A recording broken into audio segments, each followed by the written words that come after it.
este escollido no monte, aunque está un pouco mezclado, porque agora, como vemos con barro de outros tipos, de tarteiras e xarras e tal, pois está un pouco mezclado, pero basicamente agora non se brega a mau, senón temos amasadoras que nos fan este traballo, e debedes ter como 12 centímetros ou 15 de diámetro, sai por unha galletera, unha máquina que un sinfín e nos sai xa preparado. Pero despois non quita de que antes de empezar a baxixa teñamos que embolalo, fazer casi como pan, non? Quer dicir, embolalo e penetrar un no outro para que nos deixe traballar mellor. Hai que apretar, de feito, este agora vou fazer unha ola da auga.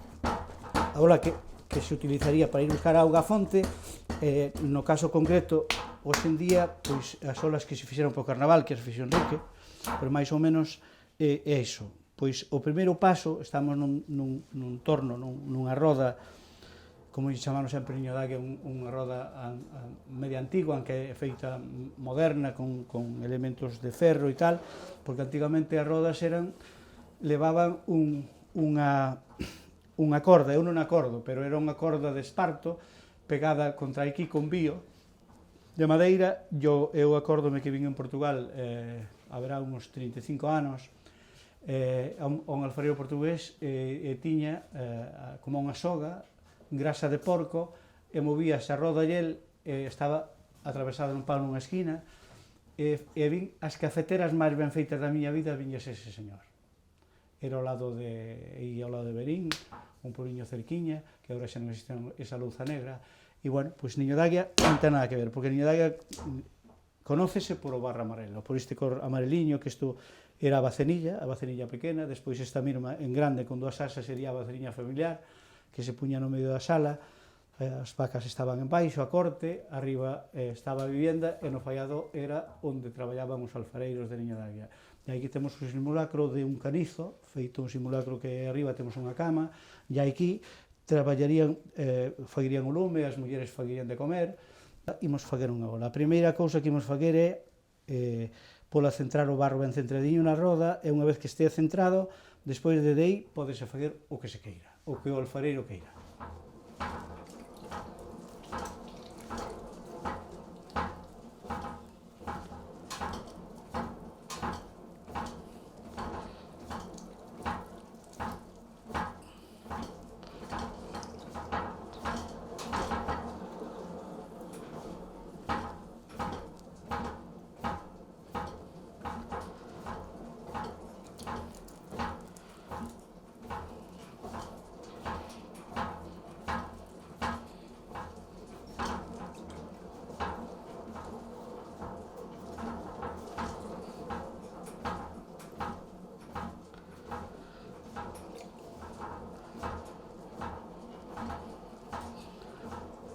Agora ímolo furar.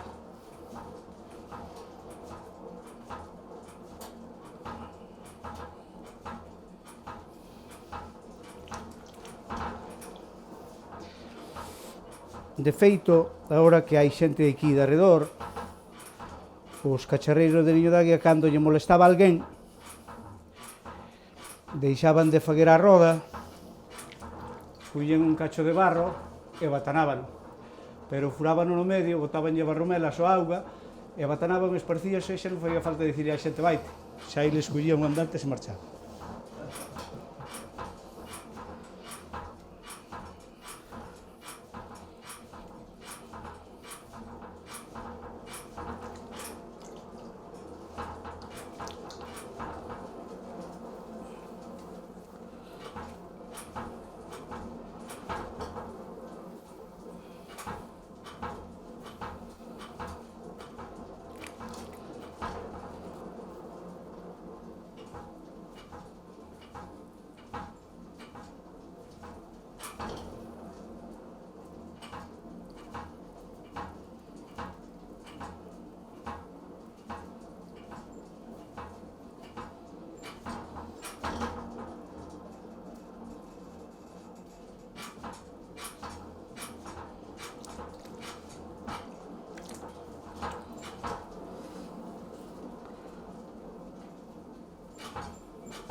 Agora estámola subindo o máis posible para arriba,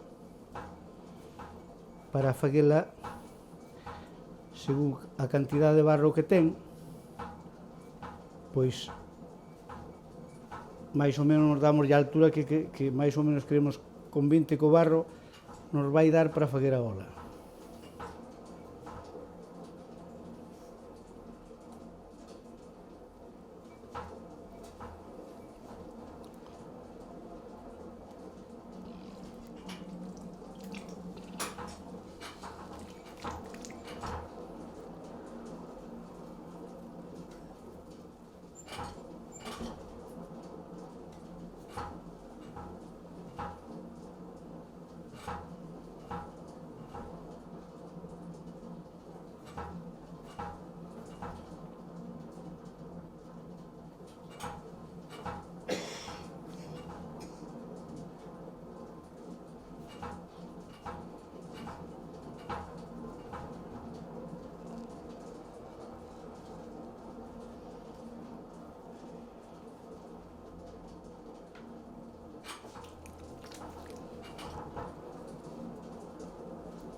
Agora ímosla enarcar e ímoslle dar a forma realmente como queremos que quede a ola.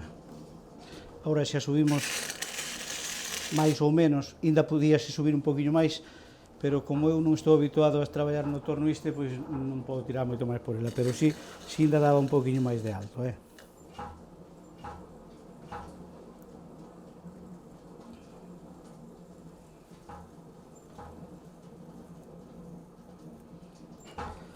Cada alfareiro ten a súa maneira de traballar, quer decir, non pode dicir nin que este mellor feita nin mal feita, cada un temos o noso gusto e a nosa maneira de traballar. Uns ao mellor pensa que sabes mellor que outros, pero tampouco é así, quer decir que despois quen che vai dicir é o cliente, non?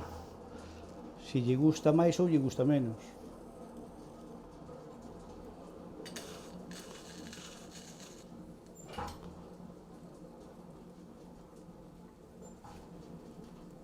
Agora estamos enarcando, dándolle a forma, a ver se nos deixa, porque o barro é como se fora plastilina, o que pasa é que ten unha liga, este barro sirve para mezclar a moitos barros, en cambio ese que está aí envolto no plástico non sirve, só sirve preso, para fazer un certo tipo de peces, en cambio este si sirve para moitas cousas, é para mezclar moitos tipos de barro.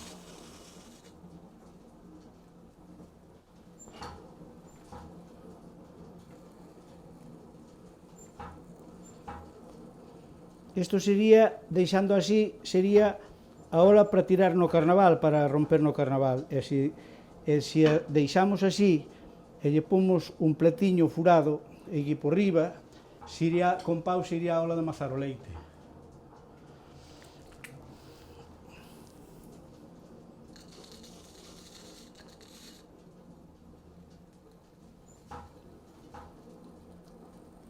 Benino, deixo así ou doulle máis voltas?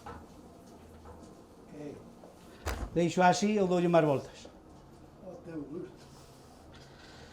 Pois vou na deixar así. Ao meu gusto daba-lhe do medio para arriba hasta onde tes a mão doblada esta, un chesquiño de enarque non hai. Sí. Un chesquiño só. Aí non botas máis para fora que lle.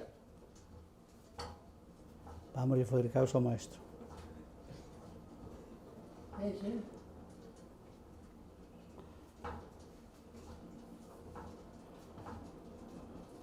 Pero claro, falta moitos cacharrillos que son que fan falta para fazer o cacharro. Falta o podoiro. Falta o cachato ese que chamamos... Deixa. Bueno, aquí falta, ten razón, falta... Falta para fazer olas, que ese barro ten moita área. Bueno, pois está a aula feita, agora podémola dibuixar ou non. Pero é que no fondo, aí no medio, deixe un chusquiño de barriga. Xa, Que lle sobra. pro teu gusto. Para mí. Exactamente. Bueno, eu, para min, Pero está ben, está para min ben. gústame sí. Está ben. Cada un temos por eso que cada un temos... E despois, mira, últimamente as pezas si les rayábanas co canivete, rayábanas e sí. E iso era para que lle levara menos esmaltes e se lle pegara menos no forno, porque iban cocidas unhas encima de outras, e iso era para que eles faguían o rayado. Eu sigo fago ca uña do dedo, non o fago con isto, así, así, é como fago a... E despois había xente que non lle faguía isto, e meu tío Cachela sempre lle faguía así un ravirete,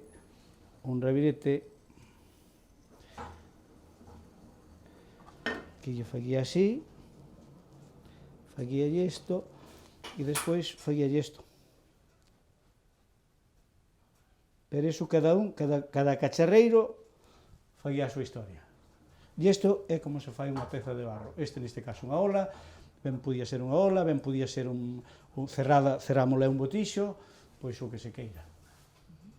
E unha vez que está feita, que procesos, porque ainda lle queda... Sí, bueno, agora isto está feito, agora hai que cortalo, despois se ponse nunha estantería, deixase secar, isto normalmente ten que ir moi lentiño seco, mañá puríaselle a asa, se leva asa ou non, se é para amazar o leite eu non lle poño asa, pero se non levaría unha asa, unha vez seca, metémolo ao forno, eu cozo a 1000 grados de temperatura a primeira cocción e despois a segunda a 920, 940, máis ou menos. Depende como vai ao forno cargado, se leva moitas pezas, hai que darlle menos temperatura se quero sacar este color. Iso depende, sempre depende da cantidade do forno que leve. Se leva moita carga de barro, sempre gasta moito máis e aparte non sai tan o que eu quero. Pode seguir para gustos, hai colores, non que dixen antes, o mío pode ser máis amareliña ou máis oscura. Pero tamén sempre depende como escollas o barro na barreira. Se escolles o barro na barreira ben, sempre che vai sair amareliña. Se a primeira cocción faz a unha temperatura de 1000 grados máis ou menos para que teña unha textura clariña e ben bonita, entón despois vai sair un amarelo perfecto, se non, non. Pero ese é a base dos anos, de moito sacrificio, de ser testar, non lle fazer caso ao que che din e despois aprender na tua cabeza, lóxicamente. Moi ben. Pois moitas gracias. Preciosa, Gracias a vos. Dame para cortar. Eli está naquela terceira. Agora vamos cortar isto.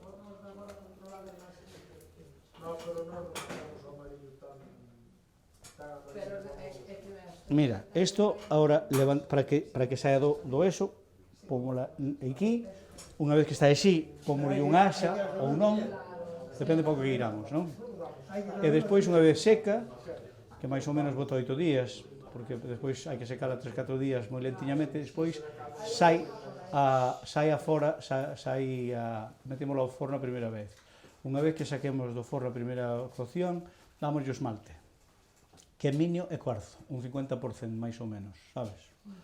E despois tamén hai un transparente, se é para uso doméstico, por exemplo, eu as tazas, se é para usar, uso un transparente, unha química que está permitida por sanidade para comercializar. E sai un color blanco, sai un color como leite mazado, sabes? Non sai o color nin aquil, nin este, sai un color blanquiño, como se fora leite, como, si, máis ou menos, un color clariño. Pero sempre, como dixen antes, isto sempre vai depender do tipo de cocción que fagamos, e, sobre todo, cando vayamos a escoller o barro a barreira, nin máis nin menos. De todas maneiras, sempre había, a do fondo estaba moi cocida e arriba faltabanlle 150 grados, mínimo, porque aproveitaban o forno a tope. Eu acórdome que aprendín con meu tío Cachela. Pero que a poñer o forno era outra artista. Claro, pero acórdome que os platos, as fontes onde comía a familia, que son os platos abertos, pois puñanos, as olas puñan, o cu da ola iba fora do forno, para aproveitar o máximo posible. E despois os platos puñan para que o lume, cando subira a llama, obligar cos platos a que fora a cocer aquela peza fora, sabes? Eu loitei porque estes moi boas persoas, pero tercos como mulas, igual. Mira, eu fixen o primeiro forno de gasoil. tiño instalado como ese que hai aí, con mecheros, con ventilador, con propano ou gasoil, e nunca pude cocer con gasoil. Porque el siderio cachela, de ninguna maneira. Había que cocer con leña. E o señor Benino mismo, quer dicir... O Benino xa pillou... No, pillou no, pero é igual. Incluso tiría máis luz que estes dous meus, sabes? Pero non, porque eu tamén o entendo, viñando unha posguerra, agora analizando co tempo, analizas a situación de Niño da Águia, pero daquela esta xente vendía o que quería, porque eu, nesa nave que aí, empecé con 20 anos, 19 anos tiña, e acórdome que puxen as tarteras grandes de 45 centímetros a 75 pesetas e tuve nas que baixar, porque estes vendíanas a 37. Pero claro, eu non entendía como en Ourense valía unha tarteira a 125 pesetas e nós non podíamos cobrar 75. E acórdome cando empezamos, no ano 88, que empezamos aí no museo, veio un señor de Madrid e me dixo, se me faz unha ola sin pegaduras, pagoche 5.000 pesetas por ela. Pero eu tomei a coña, sabes? Porque claro, nós éramos como robós, eu traballaba para unha área comercial grande, tarteras e queimadas, e como robós, igual, éramos 9 no taller, éramos como bestas, igual que bestas, animales, porque traballábamos 14 horas ao día, e iso era unha bestialidade. Pero o que sempre loitei, incluso porque se dignificas o teu traballo, mira, eu esta ola creo que vale 40 euros, o que quere leva e o que non deixa. E teño moi claro, sabes por qué? Porque tú vas tomar un cubate vale 8 euros e non nos regateas para nada, non? E sobre todo, penso que a alfarería tradicional de cada sitio débese valorar como que é a nosa historia. Hai algún que chegue e me di que tú eres un abusón. Mira, outro día ve un señor de Madrid e dixeme, Agustín, es que eres moi caro. E dixeme, bueno, pois, iso é o precio, se interesa ben, a carteira túa e os cacharos son meus. Pero marchou, volveu e levou 4 pezas. E foi a Zamorón dun amigo que temos común e dixe, joder, es que Agustín se pasa un huevo. E dixe, e onde compras unha pieza como la de él? Tamén é verdad.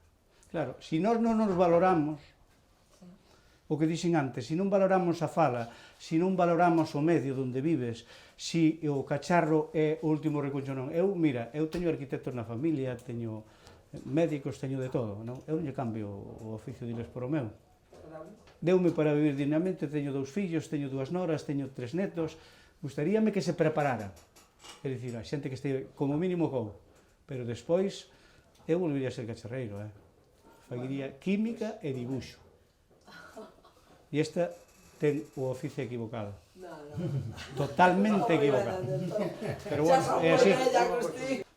Bueno, pois agora, con este barro, imos faguer o caneco, o quentador de pés, o que os nosos antepasados usaban para quentar os pés na cama.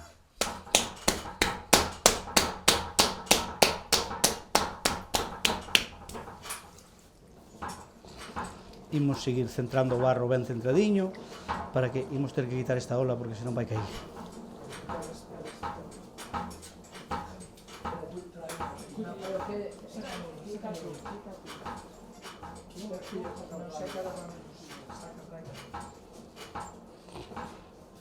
Pon aí na roda.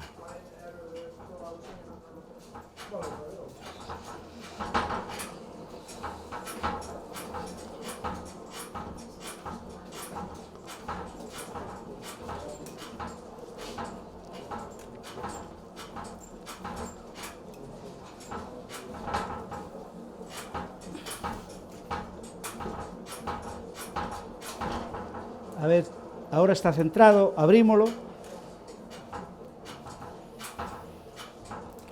furámolo, ca punta dos dedos vemos a textura que ten máis ou menos por o tacto, eso xa por o tacto, senón tamén se pode furar co dedo para saber máis ou menos o grosor que pode ter o cu, non?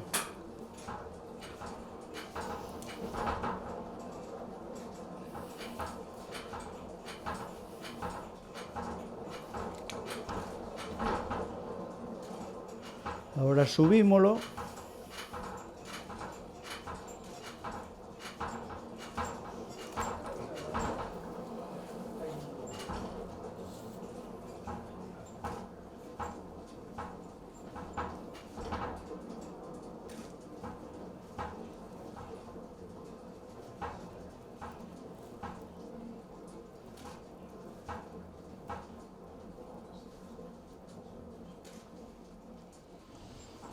Se non centramos o barro ben na roda, o pai do José Manuel, eu aprendín con il.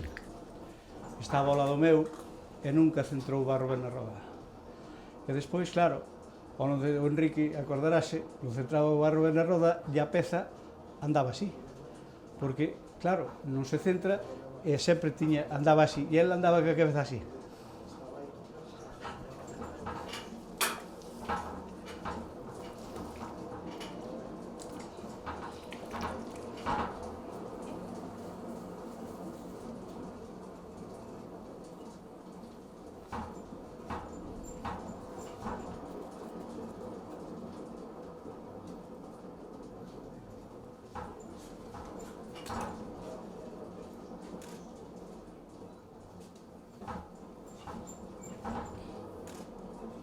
Agora ímolo subir recto.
Agora isto sería pois o canivete de madeira que está por aí, pero bueno, eu utilizo, é igual, utilizo sempre unha espátula ou utilizo este ferro, non importa, quer dicir que sirve calquera cousa, unha alísase, camao por dentro vais amparando e ao mesmo tempo impulsando hacia arriba.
Agora xa estamos cerrando e facéndolle así un bordiño, normalmente cada un ten o seu estilo, pero bueno, eu sempre o fixen así, e cada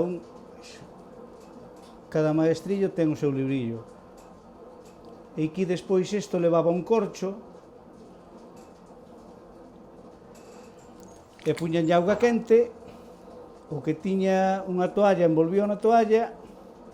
Eu dormí nun colchón de fullico, de fullico de millo, e como a min casi todos que están aquí os vellos. E acórdome que miña nai tiña unha toalla de liño e envolvía na toalla, moitas veces escapabas o corcho e movía, había que cambiar a cama, claro.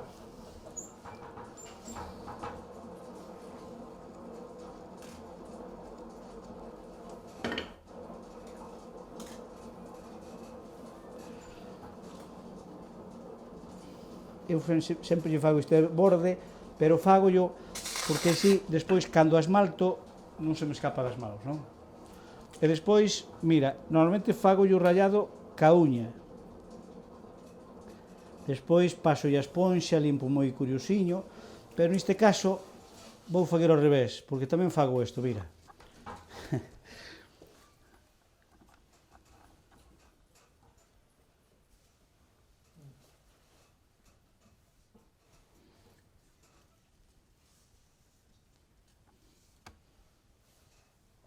Eso se merece un aplauso. E agora cortámola e pomos asa. Sempre se lle pon cuestas barromelas, isto chamase barromelas. máis blandiño, porque isto normalmente hai que deixalo secar un pouco, que se vaya parte da auga para poder lle por asa, para que non, se non blándese ao calcar, blándese non está perfecto. Pero bueno, agora que estamos isto, imos lle por asa.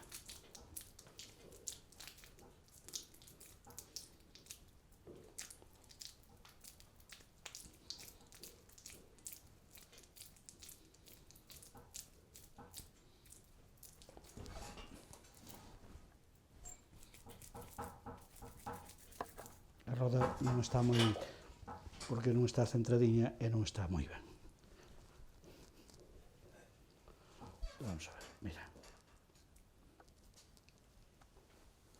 A asa de un cacharro, eu co meu tío Cachela dicíalle sempre, cando faía solas, pero home, que mal feita está, parece que lle de ver, e despois puña a asa, e depois dicíame, que? Gústeche? Claro, porque a asa é a base fundamental da... Pero tamén ten que estar o barro ben preparadiño para todo, para faguer unha peza, para pôr a asa e para todo. Isto é o que se conoce niño d'águia, este buratiño, cálcase, eso, aunque non, se vedes unha peza moi antigua e vedes eso é niño d'águia. Ese, en certa maneira, é unha seña de identidade. Agora, cortámola, secámola, como a ola, unha vez seca, cócese, esmáltase e despois listo. Listo para vender. E aquí leva un corcho, levaría auga e a cama. O quentador de pés.